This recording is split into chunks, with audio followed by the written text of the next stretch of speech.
Okay, it seems like not too long ago we were in this exact same position with me showing off a bunch of new clusters. Wow, Mojang have gone and done it again and added even more attributes for us to tinker with, so yeah, I had to make new clusters. So if you don't know what this system is, basically it was my first go at allowing the player access to the attribute system of Minecraft, right? So you've got this enchanted satchel and ancient satchel, and every enchanted cluster that you put in this bag increases its respective attribute by 1% or 0.5%. So for instance, we have our bubble cluster, which are attuned to oxygen, meaning if you were to take a bunch of these and put them into the sack, right, like so, then this bonus would now be 64% extra oxygen. And if you don't know what the oxygen stat is basically when you go underwater, right, and you're starting to drown, you have a chance, right, not to deplete an air bubble. So higher oxygen stats, the greater that chance is. So you can really extend the length of time you can swim for. So it's not a fantastic one,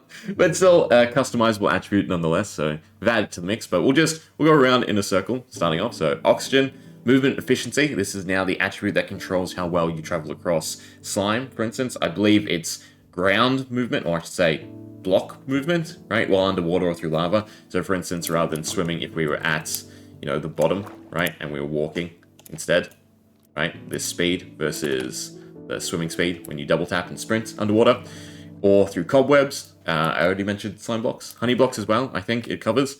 Then we have mining efficiency. This is basically the tool efficiency. So for instance, with the enchantment on a tool, right, efficiency, this is what amplifies that even further. So it's a bit different from block breaking speed. It's just a flat increase to how well X tool breaks its desired blocks, right? So a pickaxe onto coal, iron, diamond, or anything like that is going to be boosted. Then we have attack knockback, now finally functional for the player. So it was for the longest time just for, I think it was hoglins and piglins, and that's it, right? They were the only entities that could have attack knockback, but now we can. So if we dumped this into the satchel again, we'd have extra attack knockback on our attacks. Sneaking speed, self-explanatory. Sweeping damage, the percentage of damage that is converted from the main swing to the AoE damage to entities. Then we have absorption, reach on entities, burning, how long you burn for. Stride, God, can I remember what stride was? I can't for the life of me. It's not step height. So that's curiosity. That was from last time anyway, so go watch that video. Reach for blocks, armor, knockback resistance, attack damage, health, knockback resistance, explosive knockback resistance, gravity reduction, swimming, gravity amplify, luck, armor toughness, block breaking, so again different from mining efficiency, jump strength, submerged mining speed, full reduction, attack speed, movement speed, size increase, and finally size decrease. So the way these work is, we'll hop into survival. We have a few inventory slots, right, and these are the special equipment for the pack. So we have poisons, we have the 2 satchels, some gems, a special horn, and an eye, right? But basically we're just interested in the satchels for now. So if we were to take this out, not creative, I can't duplicate it. And for instance, the movement speed, we stick it into the enchanted satchel, and we're now getting a 32% bonus to speed, right? So the FOV increases versus that of the ancient satchel, which would be a 64%, so much greater amount, right? And my love of this system comes from the fact that you can obviously mix and match, right? So 64 things can go into a bundle, which are what the satchels are, meaning that you can take some movement speed and some oxygen, right? Or anything else that is available in this little chest, right? So there's 29, I think, attributes for that are worth messing around with. 25 attributes worth messing around with, right? But for gravity, I've done both. You can increase gravity or reduce gravity, and then same with size, you can increase or decrease size. Yeah, so 29 different attributes for you to end up taking up to 124 bonuses, right? So mix and match, have fun with it. But that ties into the other system we've been working on, and that is stats. So we have agility. We then also have conceal, intellect, resolve, skill, strength, and vigor, right? And each of these govern, again, some of those actual attributes. So for instance, if I were to artificially increase the scoreboard, so we'll go players, and then sets, and then us, and then agility to 1,000, for instance, right? Well, our FOV increases slightly, right? We're faster, we can jump a little bit higher, we also swing a bit faster, right? Because these are all attributes that are governed under the agility. Now, the main functionality of this system is to tie into other attribute bonuses, such as these clusters. So a lot of these require the player to actually have a base to actually influence. So for instance, God, what's one? Movement efficiency, that has a value. Size, oh, I'm not doing a good job finding one. Trying to think, right, off memory, what actually has a functional purpose.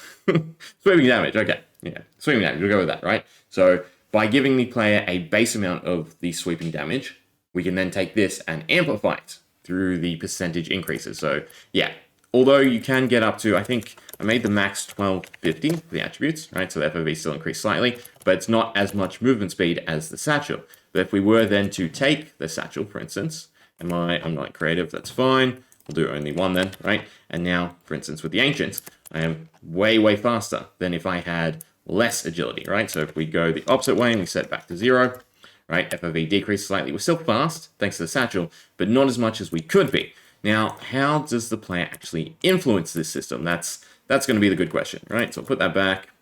We'll put both of these back. Doesn't really matter where. Equipment. Yeah, so this took me a little bit, especially since the very latest snapshot was another rework to attributes. They got rid of UUIDs and name and replaced it just with ID, which is a headache in itself for various reasons. But luckily, now we have equipment, and basically I can take Netherite out, right? Agility is 0. We stick this helmet on, agility goes to -50 because it is a heavy piece of armor, right? We take it off, agility goes back to 0. So I'm now applying stats to the player, fully dependent on what equipment you take, as well as what weapons you use. So for instance, if we had the mace in our main hand, agility goes down even further, right? And as you can see, the swing speed gets affected because of that too. The mace was already, I'm not going to say nerfed because it's still severely OP, being able to one-shot things, but they did reduce the base attack speed, but through the stat system, I'm reducing it further. Now, if we had enough agility to offset that, right? So if I were to set to, say, 1,000, right? It's a little bit better, not great, but our movement speed's back. And if we were to take the equipment off again, I'd go up to 110. So the equipment is self-balancing, meaning it will always take back whatever it gives, or gives, I guess, whatever it takes in the case of negative values. But I will currently work, or I am currently working on, a way for the player to build these stats passively, right? Be it through different tasks, I mean, like fishing or something like that, right? Fun things you can do. And then I will also make them degrade slowly over time. So you have this tier system to it, right? Where depending on what equipment you take and use, that will influence your stats, your base stats, right? And then being able to train and improve them yourself, meaning that you can eventually overcome the detriment of netherite, for instance, but it will never be equivalent to, for instance, leather, right? Because if we stick some leather on now, our agility is actually going up, right? It's light armor, right? So we're nice, we're fast. In fact, we're a little bit faster than if we weren't wearing it, which doesn't quite make sense, but is fun and flavorful nonetheless, right? But some other stats are actually going down too. So if we look at Resolve, for instance, Resolve is going to the negative, and what you'll notice is our leather armor now gives no armor, right? So that is because what I've also done is I've influenced the amount of armor everything gives. Sorry, let me just do this because I hate talking in the dark. So if we go back to the netherite, right? A chest piece gives you 8 armor, 3 toughness, 1 knockback resistance. Well, not anymore, no. So if we put this on, we now only have 2.5 of the little chest plate nodules, right? So basically, I have tried to squish the system a little bit to make equipment more impactful across the board. So you can still reach the cap, but you'll have to A, train your stats, or B, use other influences, for instance, through the cluster system, or an actual way to tinker attributes onto equipment. Again, my main objective and goal is to give the player a better sense of progression, and also enable the use of equipment across the board, right? So leather will have its own use. You want to deal more damage, you want to be quicker, take leather armor. You want to be tankier, healthier, take netherite, right? It's not just a beeline to netherite because it just outclasses everything. I want everything to have its own impact and rationale for using in certain, situations, be it PvP, PvE, mining, right? To have actual different loadouts you want to take depending on the task that you're doing. That's my overall objective with the system. Okay, I think lastly, we'll break down what each of these control. I think that's probably the best way to do it. So agility. What agility controls is movement speed, right? So obviously we'd see that with the FOV, as well as attack speed and movement efficacy, efficiency, I think UK say efficacy, don't they? Right, as well as swimming, things that are agile, but strength, for instance, controls jump, right? Being able to jump higher. The stronger you are, the higher you can jump. That makes sense to me. Also then controls attack damage, sweeping damage as well, right? Vigor is HP and oxygen. We have skill. That is going to be your block breaking speed, your block tool efficiency, your ability to reach blocks, right? So you do want to level this up because it's just overall useful. It's the crab claw, right? Resolve is going to be armor, so you can eventually circumvent the minus that I've given to armor, right? Again, it's not actually counting for 8. It should be 4 units rather than 2.5. So you can get over that if you have enough resolve. Then we have intellect. This is max absorption. So the amount of absorption you gain whenever you gain an absorption effect, eating a golden apple, drinking. Do they have absorption potions? I think they do, right? So that is useful in its own right, but it's more something that I'm probably going to tie to the spellcasting system within the pack.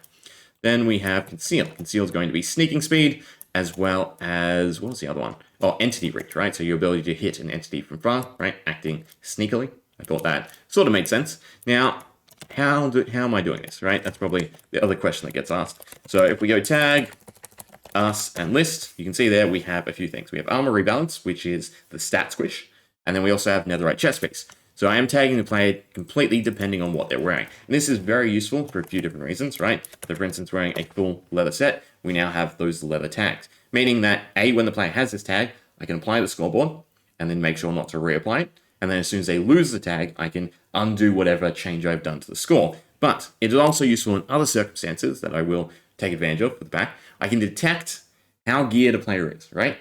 And use that to create different scenarios. If they have a full set netherite, I can spawn in, something in terms of difficulty that is equatable to them having reached netherite versus them with leather. So I'm able to use this tag system not only in the sense of controlling the player's stats or giving stat values to different pieces of equipment, but also throughout various other instances of the pack, right? I could have bosses interact depending on what type of armor you've brought, right? If you have all 4 slots in leather, they might do something a bit more aggressive versus if you have 4 slots of, say, netherite, they'll do something a bit more tanky or something like that, right? So I thought that'd be a nice, fun situation. And then the other thing to do with power, which I did show off last time, is if we go scoreboard, set display, we can set power, and power is basically the sum of all your stats plus luck, right? So if we were to equip, say actually they're negative right now, so that doesn't quite work. If I were to give myself agility, right, 1,000,